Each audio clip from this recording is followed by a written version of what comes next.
Olá, seja muito bem-vindo a mais um programa do nosso programa aqui da Escola Bíblica, Discipulado na Bíblia. Meu nome é Daniel Schmidt, do Movimento Discipular, e você acompanha mais um episódio aqui da nossa série Jesus Orou por Você, uma série de estudos que nós estamos fazendo no Evangelho de João, indo de capítulo por capítulo, falando um pouco sobre como nós podemos entender, com base na história ali de Jesus com seus discípulos, naquele momento tão significativo na Santa Ceia, nas últimas palavras de Jesus, como é que nós podemos extrair dali princípios para o nosso discipulado, tanto pessoal, o meu discipulado com Jesus, o que ele faz comigo, e o discipulado que eu faço com os outros também. Então, você não pode perder nenhum programa desses. Fica tudo gravado, vai aparecer aqui para você o @Movimento Discipular. Você pode ir lá no nosso Instagram, você pode encontrar o nosso canal no YouTube. E nós estamos gravando, transmitindo tudo isso através dos canais aí da igreja, também pela rádio e tantos outros meios e veículos de comunicação. Você, se perdeu algum, pode ir lá depois ver a nossa gravação e ser muito edificado com essas gravações. Eu tenho certeza que você vai gostar muito. Tem sido um conteúdo profundo. Deus tem falado muito com todos nós que temos assistido. Por isso, não deixe de compartilhar. Se você encontrar depois o link de cada uma das aulas, envia para pessoas que você conhece, para amigos, nos grupos da tua igreja, na tua célula, enfim, manda para as pessoas que você sabe que vão ser edificadas com um conteúdo como esse. É sempre uma oportunidade tão boa para a gente crescer com Jesus, aprendendo mais sobre a palavra. Nós estamos estudando do capítulo 13 até o capítulo 17, que vai mostrar exatamente o que aconteceu naquele período dos últimos momentos ali de Jesus, no período da Santa Ceia. No episódio passado, nós falamos sobre o lava-pés e Jesus também fez uma previsão que seria traído. Então o pastor Daniel Torres trouxe aqui para nós uma série de reflexões de como nós podemos extrair princípios disso e quais são as verdades bíblicas contidas no capítulo 13 ali do Evangelho de João. Hoje nós vamos falar sobre o capítulo 14 e é um capítulo muito especial. É um capítulo em que Jesus está ali continuando o seu discurso de despedida para os seus discípulos e ele agora vai falar sobre a vinda do Espírito Santo. E ele vai falar também sobre uma palavra de consolo e de esperança. Esse tem sido um dos mais utilizados capítulos para se tratar de consolo e de esperança. Consolo para o meio da tristeza, para o luto, para a aflição, para a ansiedade. Por isso esse capítulo tem sido tão usado, porque ele contém palavras e revelações-chave de Jesus para esses momentos difíceis.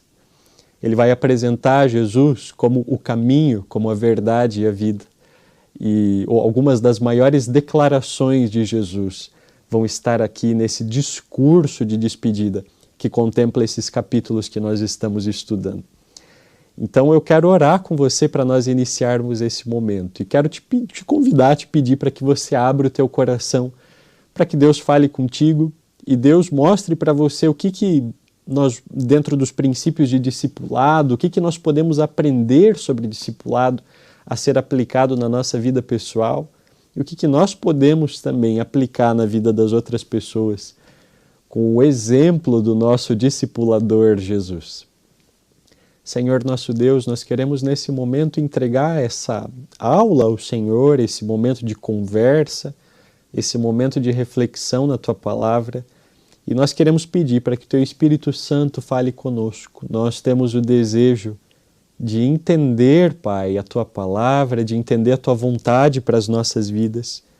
Nós realmente precisamos e dependemos do Senhor. Vem iluminar o nosso entendimento, vem trazer uma palavra, Pai, para o contexto que a gente tem vivido, as lutas, as dificuldades, e hoje com essa palavra de Jesus, essa palavra de esperança e de consolo, o Senhor mais uma vez possa tocar no nosso coração.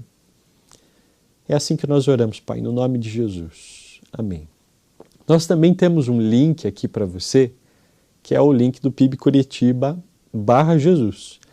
Esse link nós estamos enviando para todo mundo, colocando nas telas, porque através dele você pode assumir um compromisso com Jesus. Através dele você também pode se integrar mais na nossa igreja, você pode pedir para fazer parte de uma célula, ou seja, de um grupo de estudo bíblico, de um grupo com pessoas cristãs que podem conversar e te ajudar a crescer mais na fé. Você pode pedir para ser discipulado, para ser acompanhado por alguém no decorrer da tua caminhada cristã, que vai te ajudar a entender esses conceitos, os capítulos da Bíblia que às vezes estão confusos para você, e você vai poder, através desse link, entrar em contato com a nossa equipe e ter uma experiência ainda mais profunda com Jesus quando a gente caminha junto com alguém. Então eu quero ler para você a primeira parte aqui do capítulo 13, do capítulo 14, perdão, o nosso capítulo, e depois nós vamos voltar e estudar mais pormenor cada seção desse capítulo. Então, no primeiro versículo do capítulo 14 diz assim: não deixem que o seu coração fique aflito. Creiam em Deus, creiam também em mim. Na casa do meu pai há muitas moradas. Se não fosse assim, eu lhes teria dito: vou preparar lugar para vocês. E quando tudo estiver pronto, eu virei buscá-los, para que estejam sempre comigo onde eu estiver. Vocês conhecem o caminho para onde eu vou. Jesus disse aos discípulos. Não sabemos para onde o Senhor vai, disse Tomé. Como podemos conhecer o caminho? Jesus disse: eu sou o caminho, a verdade e a vida. Ninguém pode vir ao Pai senão por mim. Se vocês realmente me conhecessem, saberiam quem é o meu Pai, mas de agora em diante vão conhecer e ver o Pai. Filipe disse: Senhor, mostra-nos o Pai e nós ficaremos satisfeitos. E Jesus disse: Filipe, eu estive com vocês todo esse tempo e você ainda não sabe quem eu sou? Quem me vê, vê o Pai. Então por que me pede para mostrar o Pai? Você não crê que eu estou no Pai e o Pai está em mim? As palavras que eu digo não são minhas, mas de meu Pai, que permanece em mim e realiza suas obras por meu intermédio. Apenas creiam que eu estou no Pai e que o Pai está em mim. Ou creiam pelo menos por causa das obras que vocês me viram realizar. Eu lhes digo a verdade, quem crê em mim fará as mesmas obras que eu tenho realizado, e até maiores, pois eu vou para o Pai. Vocês podem pedir qualquer coisa em meu nome e eu farei, para que o Filho glorifique o Pai. Sim, peçam qualquer coisa em meu nome e eu farei. Eu quero ler com você até aqui, o versículo 14. Depois nós vamos voltar e vamos para frente. Depois, na próxima sessão, a partir do 15, vai ser quando Jesus promete o Espírito Santo. Mas aqui nós vamos explorar um pouco sobre a ideia de que Jesus é o caminho para o Pai. É o caminho para o Pai. Então, no primeiro versículo, Jesus disse assim: não deixem que o seu coração fique aflito. Creiam em Deus, creiam também em mim. Sabe, eu e você, quantas vezes a gente passa por aflição? Essa palavra de Jesus é para nós. Essa palavra aflição aqui, não deixem que o seu coração fique aflito, tem o mesmo sentido que Jesus está dizendo de não permita que o seu coração seja como o mar agitado pelo vento. Você se lembra de uma paisagem de um mar bem revolto? De um mar onde o vento bate e aquelas ondas são enormes.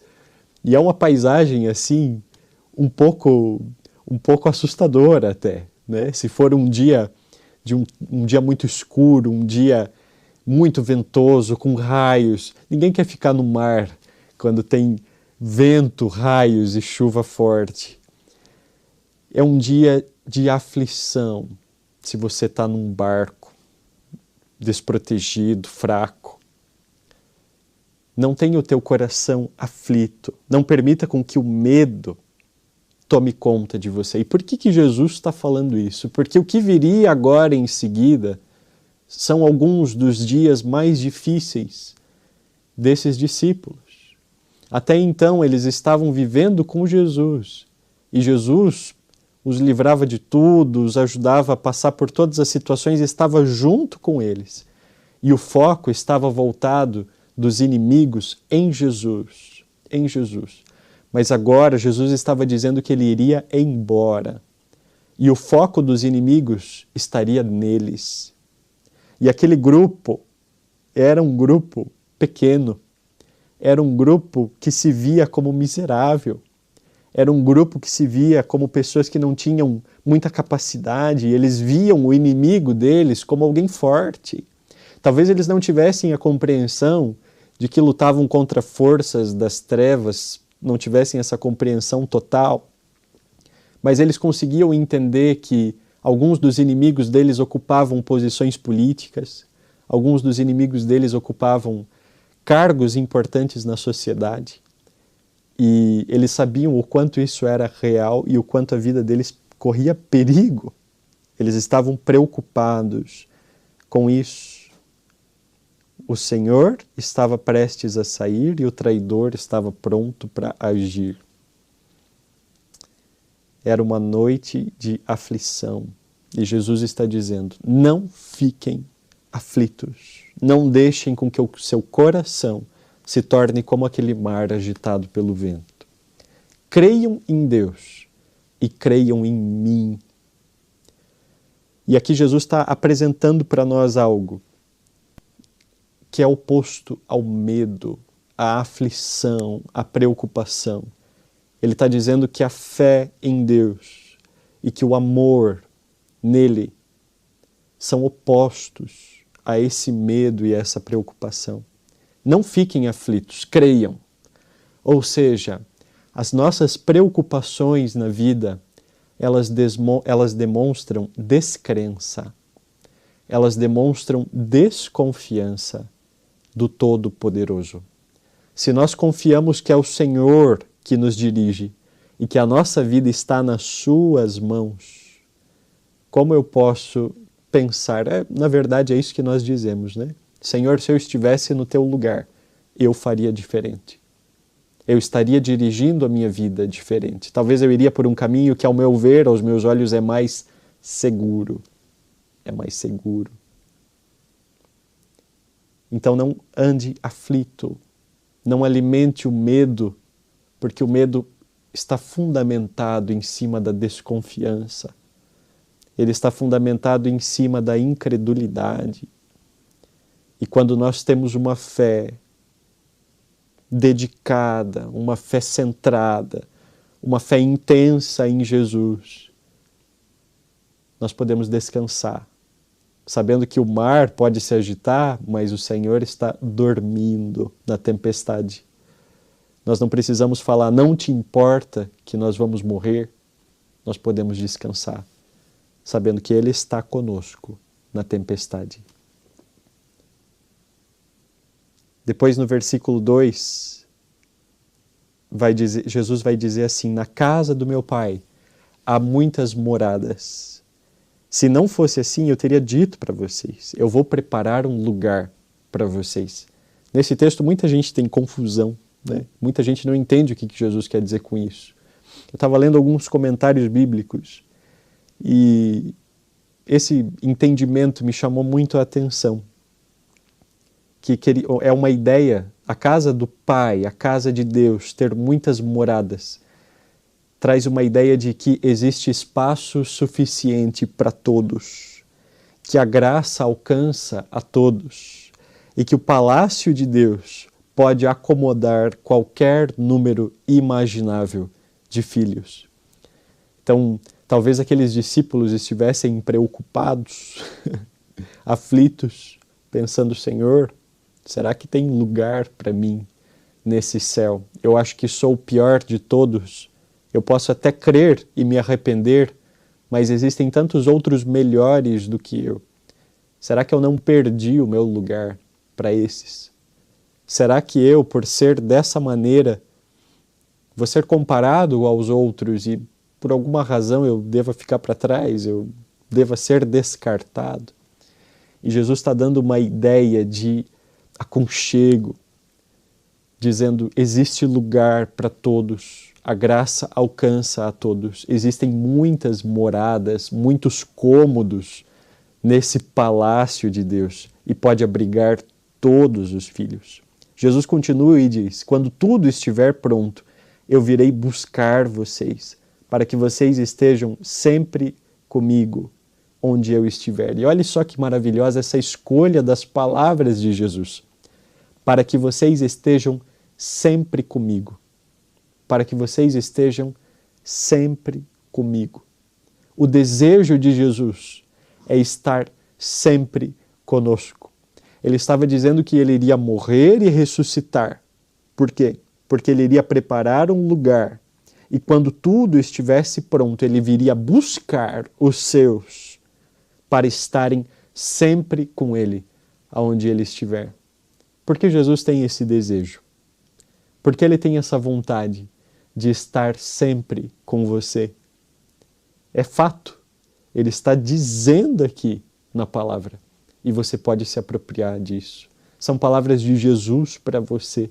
É uma demonstração de amor sem igual. É Deus olhando para ti, com todas as tuas limitações e dificuldades, e dizendo: eu quero você para sempre comigo. Essa é uma verdade chocante.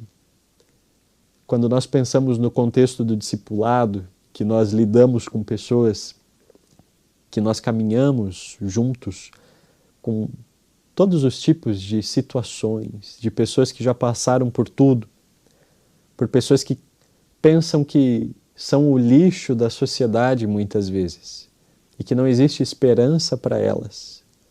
Quando nós podemos apresentar que existe um Deus que anseia tanto por elas, que deseja passar a eternidade com elas por amor, por escolha e desejo dele intenso e profundo, isso faz qualquer um repensar a sua vida.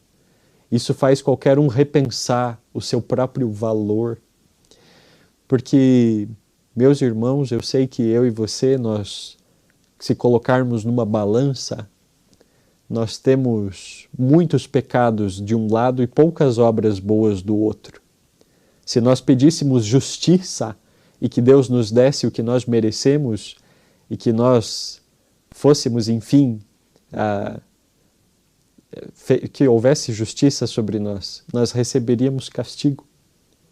Porque quando comparamos com a graça de Deus, com a sua misericórdia, nós encontramos nisso tremenda aceitação ao olhar para os nossos pecados e ver o quanto nós éramos merecedores dessa justiça, o quanto somos culpados.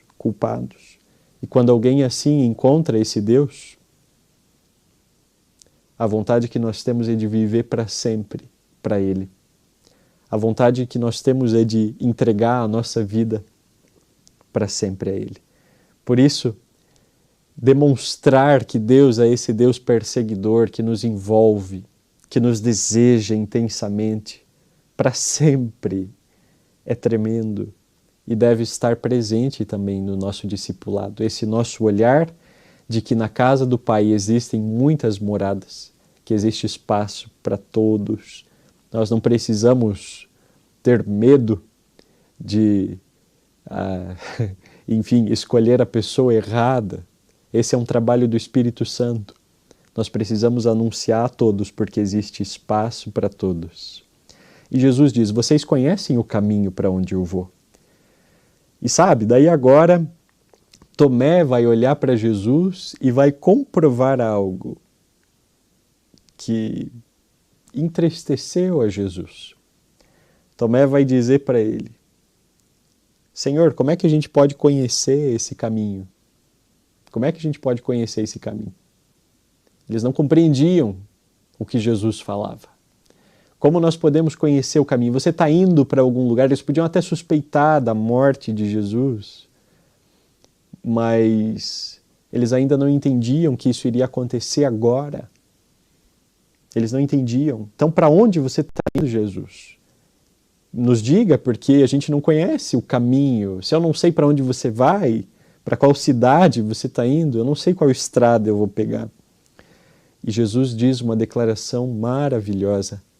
Ele diz, eu sou o caminho, eu sou a verdade e a vida, e ninguém pode vir ao Pai senão por mim. Eu acho que esse versículo ele é um divisor de águas no cristianismo. Porque você vai encontrar muitas outras religiões por aí, ou filosofias, ou na história desse mundo, na história que nós estudamos, na escola, na faculdade, onde quer que seja nos livros. E você vai encontrar o reconhecimento da existência de Jesus em muitos lugares. Você vai encontrar gente que vai afirmar que ele é um profeta, que ele é um filósofo, que ele é um personagem histórico. Você vai encontrar pessoas que admitem a existência de Jesus. Mas esse texto ele vai diferenciar a nossa fé de todas as outras, porque ele vai colocar Jesus no seu devido lugar. Ele vai dizer, eu sou o caminho, a verdade e a vida. Ninguém vem até o Pai, a Deus, se não for por Ele. E esse senão nos dá a permissão para poder ler o texto também dessa maneira. Eu sou o único caminho, a única verdade e a única vida. Existem pelo menos 3 palavras fortes aqui, sem contar a última sentença que diz que ninguém pode ir ao Pai se não for por Ele. Jesus diz caminho, verdade e vida. Essa ideia do caminho é que Deus é o destino final da humanidade. E Jesus é esse caminho que nos leva até Deus. Mais do que desejar os céus, nós desejamos a Deus. E aqui é um momento em que nós temos que parar para pensar um pouquinho. Como está o meu desejo com relação a Deus? Como está essa minha relação com relação ao céu? Tem muita gente que deseja o céu e coloca no céu todas as suas expectativas egoístas. Porque no céu eu vou ter o meu rio de chocolate. No céu eu vou ter a minha mansão, no céu eu vou poder ter o meu leão de estimação, e tudo o que você sempre quis, materialmente vai se realizar no céu. E quando você vê o seu desejo de ir para o céu, ele não passa de um desejo egoísta, de ter todas as suas vontades realizadas. Eu não quero te dizer que no céu não vai acontecer tudo de bom para você e que você não vai ser plenamente satisfeito, o que vai acontecer. Mas o nosso desejo de ir para o céu não é um desejo de ser livrado do inferno. Nós só queremos ir para o céu porque Deus está lá. Nós queremos ter participação na contemplação de Deus.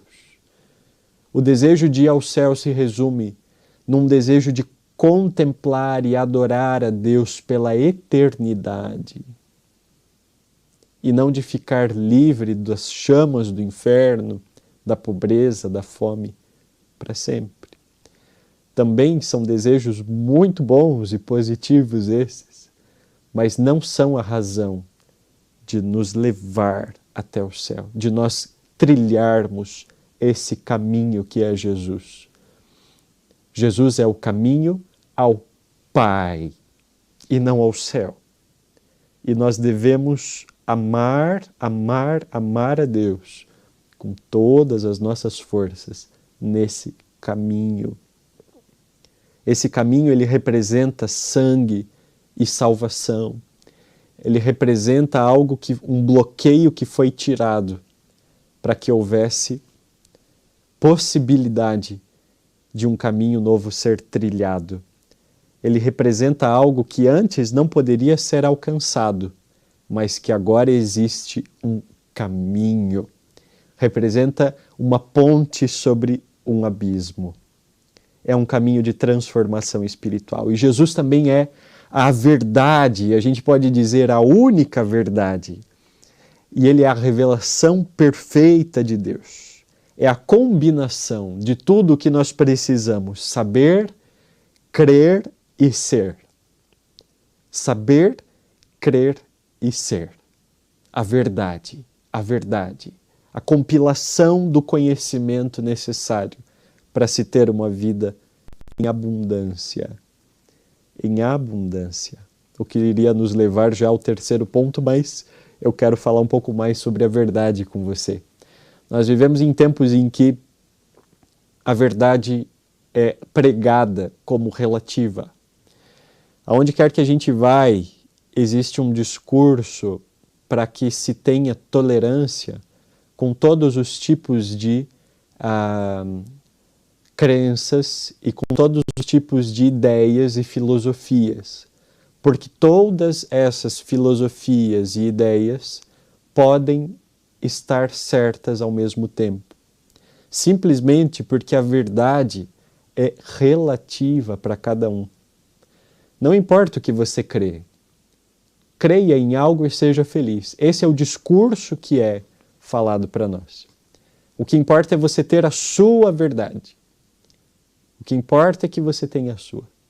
Porque cada um pode ter a sua. Ela é relativa. E o que Jesus está apresentando para nós é uma verdade absoluta, algo que está totalmente contramão daquilo que o mundo tem pregado hoje. Jesus está dizendo que ele é a única verdade existente, que todo mundo pode crer no que quiser, mas que no fim das contas, ele é a verdade. Que no fim, quando nós morrermos e tivermos que encarar a realidade da pós-morte, nós não iremos encontrar qualquer outra realidade espiritual que não seja o céu e o inferno. Nós não iremos encontrar outro ser que não seja Deus e olhá-lo nos olhos. Nós não iremos encontrar outros tipos de vida que não seja uma vida eterna ou a morte eterna. Esta é a verdade. E Jesus veio dar testemunho a respeito da verdade. Ele veio nos mostrar e revelar o que é a verdade. E a Bíblia, nós podemos dizer que ela é a revelação dessa verdade, da vontade de Deus. Porque em dias como os que vivemos, em que tudo é tão incerto e questionável e que o ceticismo rege todos os nossos pensamentos e conceitos e filosofias da nossa época, nós somos ensinados a ter um pensamento crítico. Jesus está nos apresentando que existe segurança, existe uma âncora que é a palavra de Deus. Nós podemos conhecer, nós temos condições de conhecer a verdade absoluta. Ela não é inatingível e inalcançável. Ela não é incompreensível. Ela pode ser compreendida através da Bíblia e de Jesus. Isso é confrontador, isso é contra a cultura. Isso é contra a cultura, isso é contramão. Jesus é a única verdade. Jesus é vida. Aqui, eu vim para que tenham vida e vida em abundância, ele disse. Ele é a regeneração. Ele é divino. Um dia, no capítulo 11 de João, Marta chegou para Jesus e disse: Senhor, se o Senhor estivesse aqui um pouco antes, o meu irmão não teria morrido. E ele diz para ela no versículo 25, eu sou a ressurreição e a vida. Aquele que crê em mim, ainda que morra, viverá. Ainda que morra, viverá. Jesus é o único caminho, a verdade e a vida. Nele nós encontramos vida e razão para viver. No versículo 7, Jesus continua e diz, mas vocês realmente me conhecem, se vocês realmente me conhecem, saberiam quem é o meu Pai. mas de agora em diante vocês vão conhecer e vão ver o Pai. Vão conhecer e vão ver o Pai. Sabe, o que entristeceu a Jesus foi que eles ainda não tinham reconhecido nele o caminho absoluto para o Pai.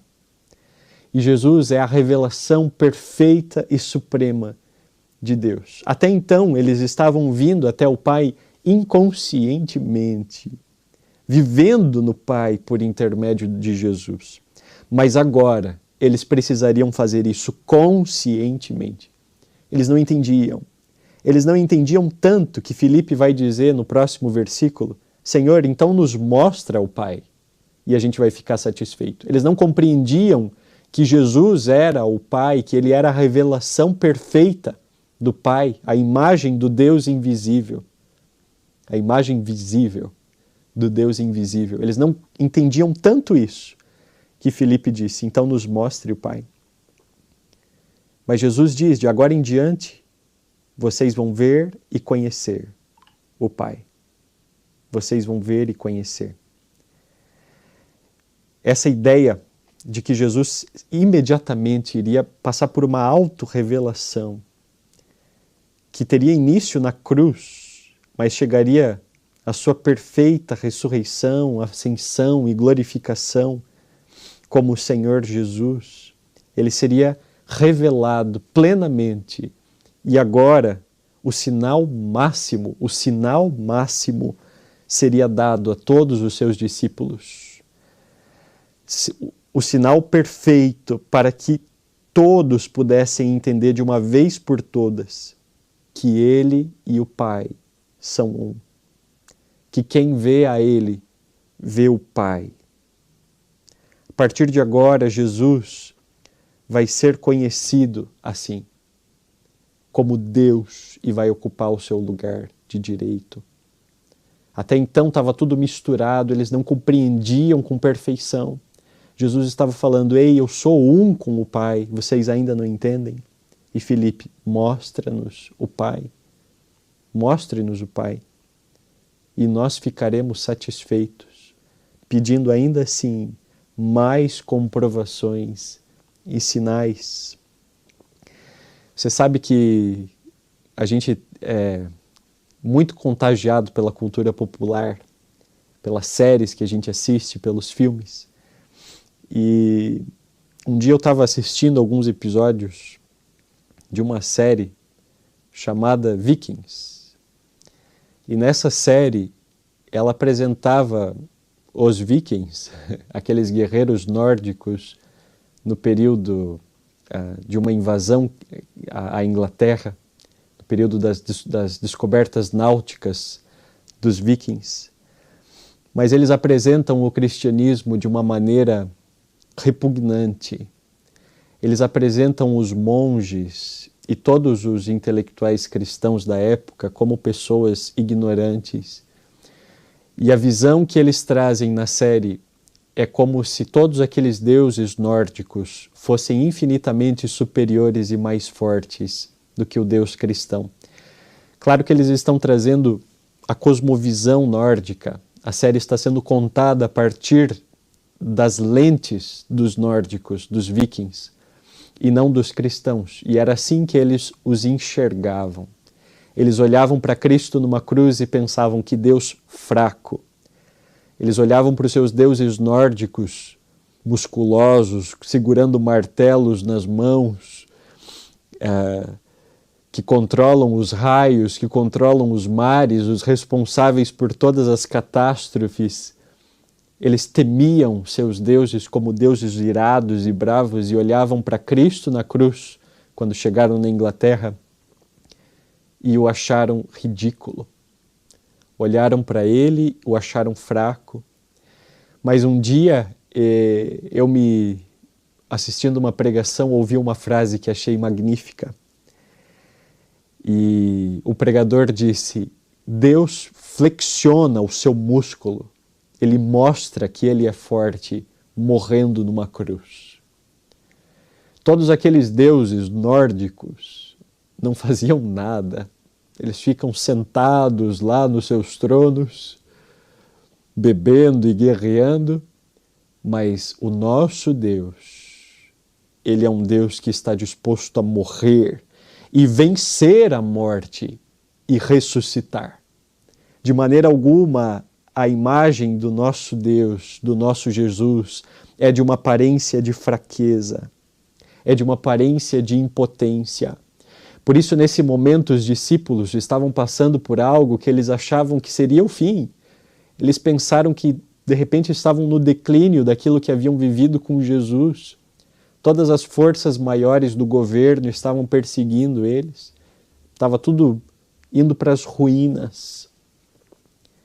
Mas Jesus está dizendo, não é o fim. Não é o fim. Não é o fim. Eu vou vencer todos os meus inimigos. E eu vou sair vitorioso e ressuscitar. Eu quis trazer também esse exemplo da série, porque nós somos constantemente influenciados por essas ideias. Nós constantemente estamos sendo bombardeados e nós temos que trazer isso também ao discipulado, ao nosso acompanhamento com as outras pessoas. Somos bombardeados por uma imagem depreciativa do cristianismo e que gosta de enaltecer qualquer outro tipo de cultura e gosta de mostrar a Jesus como uma fé sem sentido e fraca. E de maneira alguma nós encontramos a nossa fé assim. Por isso Filipe vai dizer depois, então nos mostre o Pai. Faltava essa compreensão para ele. Apesar da sinceridade, ele queria comprovação. Ele queria comprovação. Eles ainda não tinham percebido que eles já tinham sido privilegiados com tantas experiências formidáveis na presença de Jesus. Eles ainda não entendiam que os maiores sinais descritos na Bíblia aconteceram ali. Que o próprio Deus estava ali com eles. Eles ainda não tinham essa total compreensão. E no 9, Jesus respondeu, Filipe, eu estive com vocês todo esse tempo e você ainda não sabe quem eu sou. Quem me vê o Pai. Então por que você me pede para mostrar o Pai e vocês ainda não compreendem? E Jesus está trazendo uma ideia de que ver a Deus, a partir de agora vocês vão ver e conhecer, ele disse. Ver a Deus é conhecê-lo experimentalmente, é ter uma experiência com Ele, um relacionamento. E conhecê-lo é entendê-lo, aceitando e aplicando o que se sabe ao seu respeito, aceitando e aplicando o que nós sabemos de Deus na nossa vida. Entendê-lo é isso. Não significa compreendê-lo 100%, nós não vamos conseguir. Mas significa que o pouco que nós conseguimos conhecer e entender, nós podemos aplicar e aceitar na nossa vida. Já tinham sido dados todos os sinais necessários para que eles falassem, Jesus, você e o Pai são um. Você não é de igual maneira, você não é inferior de nenhuma maneira, você é igual, você é igual. Jesus vai dizer no versículo 10, você não crê que eu estou no Pai e o Pai está em mim? As palavras que eu digo não são minhas, mas do meu Pai, que permanece em mim e realiza suas obras por meu intermédio. Apenas creiam que eu estou no Pai e que o Pai está em mim, ou creiam pelo menos por causa das obras que vocês me viram realizar, ele diz no 11. É muito interessante esse versículo. Jesus está apresentando um convite básico para uma chance de crer, começando por um pedaço e depois poder ir progredindo. De maneira alguma Jesus está falando, fique satisfeito em crer apenas pelas minhas obras. Não. Existe um convite para um entendimento mais profundo. Todos nós que já tivemos um encontro, devemos ascender em uma experiência mais profunda com Ele. Mas Jesus está dizendo, se você não consegue crer em mim, nas minhas obras, na minha divindade, creia nas minhas obras divinas. Creia na divindade das minhas obras. Porque crendo na divindade dessas obras, é fácil de se concluir que quem as realiza é divino. É fácil, comece por ali. E Jesus está mostrando uma compreensão muito grande e uma vontade de não complicar as coisas, mas uma possibilidade de começar a crer pelo que a gente consegue se relacionar. E de maneira alguma se contentando com isso e permanecendo raso, mas de começar pelo simples, pelo que é fácil para nós. Tamanho amor e misericórdia de Jesus. E no nosso discipulado, nós também devemos demonstrar essa compreensão de Jesus. Entender que as coisas nem sempre são tão rápidas. No versículo 12 ele vai dizer: eu lhes digo a verdade, quem crê em mim fará as mesmas obras que eu tenho realizado, e até maiores, porque eu vou para o Pai. Aqui, nesse versículo, nós vamos ter muitas divergências teológicas. Muitos serão os entendimentos a respeito das mesmas obras e principalmente do que diz até maiores. Mas eu quero apresentar aqui para vocês alguns pontos que nós podemos tirar desse texto. Às vezes nós não vivemos as mesmas obras que Jesus nos deu autoridade e poder para viver, porque nós temos medo e vergonha. Às vezes o medo e a vergonha nos impedem de praticar as mesmas obras do que Jesus praticou. Às vezes o medo e a vergonha nos impedem. E o que é o medo e a vergonha nesse caso? O medo e a vergonha de amar, o medo e a vergonha de ensinar, o medo e a vergonha de ser taxado como ignorante, o medo e a vergonha de tomar um passo de ousadia, poder ir até uma pessoa, colocar as mãos sobre ela e ministrar a cura, se assim for da vontade de Deus, o medo e a vergonha de poder dizer: ei, eu encontrei essa verdade, eu encontrei razão para viver, alegria para a minha vida, que nos impede de compartilhar e de viver em conjunto. Às vezes o medo e a vergonha nos impede de fazer tudo que Jesus fez. O medo de acharem que nós estamos contagiados por um círculo de pessoas que é inferior à nossa esfera social. Às vezes você é alguém de renome e você tem medo de ser visto com aqueles que não têm valor, com aqueles que são sujos, com aqueles que são trapaceiros. E Jesus comia com essas pessoas. O medo e a vergonha de nós termos experiências sobrenaturais com Deus e de nós permitirmos que Ele nos use também para tocar na vida das pessoas com poder. Às vezes nós não vivemos as mesmas obras por isso, por falta de fé também. Mas Jesus está dizendo que as mesmas obras que ele realizou, quem crê nele fará. E daí ele diz, obras maiores também. Em outro texto diz, coisas ainda maiores. Em outra versão. E essas coisas ainda maiores, eu creio que elas são pelo menos em 3 aspectos, em 2 com certeza, mas são maiores em número, porque mais pessoas realizarão. Então, hoje, nos nossos dias, com 7, 8 bilhões de pessoas no mundo, e 1 bilhão de cristãos, quantos podem realizar obras parecidas com a de Jesus? Se cada um fizer uma, já será muito, já será muito.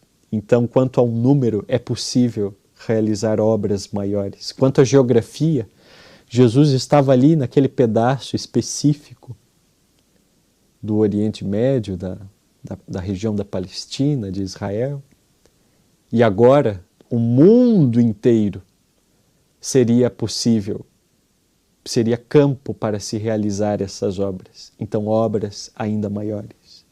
E eu creio, pessoalmente, que também quanto ao poder, porque Jesus, no seu alter ego, o Espírito Santo, fará coisas ainda maiores do que ele fez encarnado. Eu creio. Através do Espírito Santo, coisas ainda maiores acontecerão. Seja em proporção, em quantidade, seja em local, por transmissão, ou seja até mesmo em poder. Não porque nós somos mais poderosos de maneira alguma, mas porque o tempo em que vivemos de uma graça especial despendida, Jesus continua agindo através do seu Santo Espírito. Do seu Santo Espírito, com ainda mais poder e graça. Depois, no 13 e no 14, ele vai trazer um ensinamento sobre oração. E ele vai dizer, vocês podem pedir qualquer coisa no meu nome e eu vou fazer, para que o Filho glorifique o Pai. Sim, peçam qualquer coisa em meu nome e eu farei. Uau! Uau! O que Jesus está nos dizendo aqui é maravilhoso. E essa autoridade, essa promessa que Jesus está nos dando, ela está sujeita a algumas coisas. Nós não vamos pedir algo para Deus e Ele vai cumprir se for contra a natureza de Deus, se for contra a sua santidade e a sua vontade. Às vezes, a melhor resposta que a gente pode receber para a nossa oração é não. É não. Também, as nossas orações não serão respondidas quando elas forem feitas com egoísmo. Elas não serão respondidas quando elas forem feitas com egoísmo. Quando elas forem contra a vontade do Pai. Ela tem que estar de acordo com o plano e o projeto que Deus tem para a nossa vida. E sobre orar em nome de Jesus, não é como uma fórmula mágica, e isso precisa ficar muito claro para nós. Orar em nome de Jesus não é uma receitinha de pó mágico para obter tudo que a gente precisa de Deus. Mas é um selo de autoridade. Orar no nome de Jesus significa estar identificado com Ele, ser discípulo dEle, ser posse dEle, estar de acordo com a vontade dEle. Orar no nome de Jesus significa manifestar uma vontade pelos impulsos do Espírito Santo dentro de nós. Significa uma confiança em Deus e representa também comunhão e intimidade espiritual com Deus. Orar no nome de Jesus é poder chegar como um mensageiro de antigamente e dizer, eu vim em nome dessa pessoa. Muitas vezes, nem havia sido dito, vai e diga isso no meu nome. Mas aquela pessoa estava imbuída de autoridade e ela podia falar, prendam essa pessoa em nome do rei, porque ele representava o rei, aquela autoridade ali. O rei não havia mandado prender, mas ele ali tinha autoridade para isso e podia falar em nome do rei. Nós podemos orar em nome do rei e nós podemos, revestidos de autoridade, pedir coisas a Deus de acordo com a sua vontade. Agora, a partir do 15 até o 31, Jesus vai falar sobre a promessa do Espírito Santo. E eu não tenho tempo para explorar com você cada um deles. Mas, Jesus promete, no 16, ele disse, eu pedirei ao Pai e vai ser dado um outro encorajador para vocês, que nunca vai deixar você. Um encorajador, um conselheiro, um ajudador, um consolador. O Espírito Santo, ele é alguém que foi chamado para estar do lado, para auxiliar, para ajudar. Então o Espírito Santo, ele traz a inspiração, os conselhos. Ele convence do pecado, da justiça e do juízo. Ele opera a transformação em nós, ele traz novo ânimo, nova vida. O Espírito Santo aviva cada um de nós. E o texto deixa claro que é alguém separado e distinto de Jesus. Então, a partir de agora, o ministério de Jesus encarnado, ele tinha sido estritamente relacionado a um espaço específico, com um alcance específico. Mas agora Jesus consola os seus discípulos na sua partida, dizendo que ele permaneceria com eles para sempre. Porque o Espírito Santo iria descer para estar no meio deles, com eles. A partir de agora, Jesus não estava mais limitado a um espaço, a um local e a um tempo. Jesus estaria com todos para sempre. Para sempre. É o Espírito da verdade que o mundo não pode receber. O Espírito ilumina a verdade, e assim como o mundo negou a Jesus, Jesus veio para o que era seu e os seus não o receberam. Agora eles não poderão receber também o Espírito. Mas todos aqueles que crerem receberão e serão marcados e selados com esse Espírito.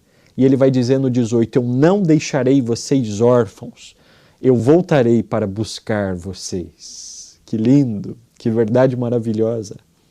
Jesus não nos deixa abandonados. Jesus não nos deixa desamparados e para trás. Ele faz questão de dizer isso nesse versículo. Eu não vou deixar vocês órfãos, sem alguém que os cuide, sem alguém que esteja com vocês o tempo todo. O Espírito Santo vai conseguir fazer isso melhor do que acontece hoje. Hoje eu estou aqui com vocês encarnado, mas eu continuarei através do Espírito ainda mais do que estou hoje. É o que Jesus estava dizendo. As coisas não iriam ficar piores, iriam ficar melhores, melhores. E assim o texto segue. Mas no fim, no versículo 31, no versículo 30, ele vai dizer, eu não tenho muito tempo mais para falar com vocês, porque o governante desse mundo se aproxima e ele não tem poder algum sobre mim. Mas eu farei o que o Pai requer de mim, para que o mundo saiba que eu amo o Pai. Levantem-se e vamos embora. Jesus, no versículo 30, diz que o diabo ele tem autoridade sobre o mundo, é o governante desse mundo. Mas Jesus está dizendo que tem autoridade sobre o mundo, mas não sobre ele. Satanás não pode e não pôde vencer a Jesus. Jesus o venceu. E Jesus vai fazer tudo isso, a sua morte, a sua ressurreição e passar por tudo o que passou, 31, para que o mundo saiba que eu amo o Pai. Uau! Por que Jesus fez tudo isso? Para que o mundo saiba que Jesus ama o Pai. Jesus foi até a cruz e ressuscitou para uma declaração de amor a Deus. Eu e você, nós podemos nos lançar nos braços desse Deus. Eu queria pedir para que aparecesse de novo o link aqui, PIB Curitiba /Jesus. Eu e você, nós podemos assumir um compromisso com Jesus. Através desse link você pode pedir para alguém acompanhar você e ter uma experiência mais intensa ainda com Jesus. Eu quero orar com você para finalizar esse momento. Pai, nós somos gratos a Ti e nós queremos Te pedir que o Teu Espírito firme essa palavra que estudamos hoje aqui no nosso coração. Eu quero Te pedir para que todos os que estão nos ouvindo e assistindo, agora ou depois, sejam tocados poderosamente pelo Teu Espírito, Pai. E que a revelação do Senhor seja clara, de que o Senhor é o caminho, a verdade e a vida, e é o único caminho, a verdade e a vida. Nós dependemos de Ti e precisamos de Ti, nós Te amamos e nós queremos aplicar no nosso discipulado, contigo como nosso discipulador e com o outro, quando discipulamos o outro. Nós queremos sim viver uma vida intensa e profunda com o Senhor. Essa é a nossa oração, Pai. No nome santo de Jesus. Eu te desejo uma vida cheia da presença de Deus, que você possa ser uma bênção onde você for.